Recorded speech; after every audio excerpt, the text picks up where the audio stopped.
আমাদের নেতারা যারা নূতন এসছে তারা হয়েছে আমাকে বাঙালি হতে।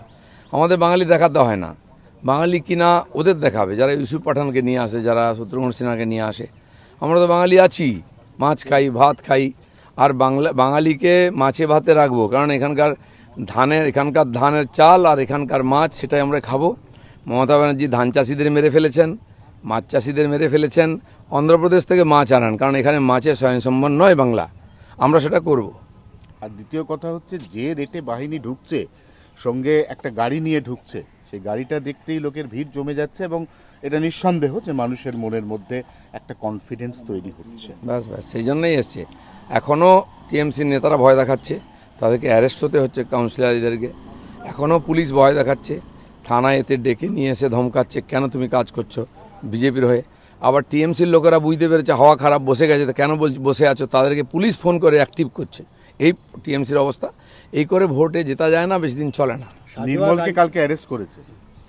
না, অনেক নির্মল পরিমল সব ভেতরে যাবে। দেখুন না, এই যারা চমকে ধমকে রাজনীতি করতো, বস্তির ভোটকে এদিক ওদিক করতো, কেউ টাকা দিয়ে, কেউ ভয় দেখিয়ে, সবার কপালে দুঃখ আছে, অনেককে ভেতরে যেতে হবে, ভোট দিতে পারবে না।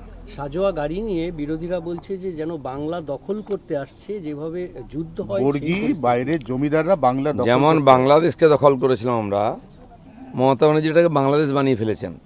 তার কথাবার্তায় বোঝা যায় বাংলা আর ভারতবর্ষে নেই, বাংলাদেশে চলে গেছে।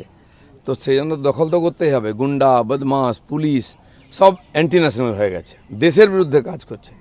তো দেশ তো দরকার হলে শক্তি প্রয়োগ করবে তার ভূমি দখল করার জন্য। আর সেন্ট্রাল ফোর্স এই জন্য আছে, যেখানে দেশ বিরোধী গতিবিধি হবে তারা তাকে ঠান্ডা করবে। সার্জিস আলম, যিনি ভারত বিদ্বেষী মন্তব্য করেছিলেন, তার বাবা চিকিৎসার জন্য এখানে নিয়ে আসা হয়েছে কলকাতায়। তৃণমূল অভিযোগ করছে যে ইনি এলেন কি করে ভারতে। টিএমসি নিয়ে এসছে, টিএমসির লোক তো টিএমসি ভাষায় কথা বলে ওরা, তো সেই জন্য ভিখারিদের কথা ছেড়ে দাদা, পাসপোর্ট ভিসা এটা ইস্যু করে কেন্দ্রীয় সরকার, তার ইন্টেলিজেন্স। সার্জিস আলম এবং তার বাবা, তাদেরকে ভারতে আসার ক্ষেত্রে তৃণমূল কি করবে? এটা তো এজেন্সি ছেড়েছে ওদেরকে। তৃণমূল আর বিরোধিতা করেছে কোনোদিন? বড় কথা বলছে। ভারতের একটা বিদেশ নীতি আছে, সেই অনুযায়ী কাজ চলে। টিএমসির লোকেরা বিজেপির বিরোধিতা করছে, সংসদে বিরোধিতা করছে, তাহলে সব কটাকে ঢুকিয়ে দিতে হয় জেলের মধ্যে। একই ব্যাপার আছে, বাংলাদেশ আর বাংলার কোনো পার্থক্য রেখেছে ওরা? সেই জন্য কেন করছে, কি করছে, মানবাধিকার গ্রাউন্ডে তাদের প্রধানমন্ত্রীকে আমরা জায়গা দিয়েছি, সেখানে কি অসুস্থ হয়ে মরে যায় দেবে? সারা দুনিয়ার লোককে আমরা জায়গা দিয়েছি। বাংলাদেশে কটা লোক আছে, সেগুলোকে খাইয়ে পরিয়ে বাঁচিয়ে রাখতে পারবো আমরা।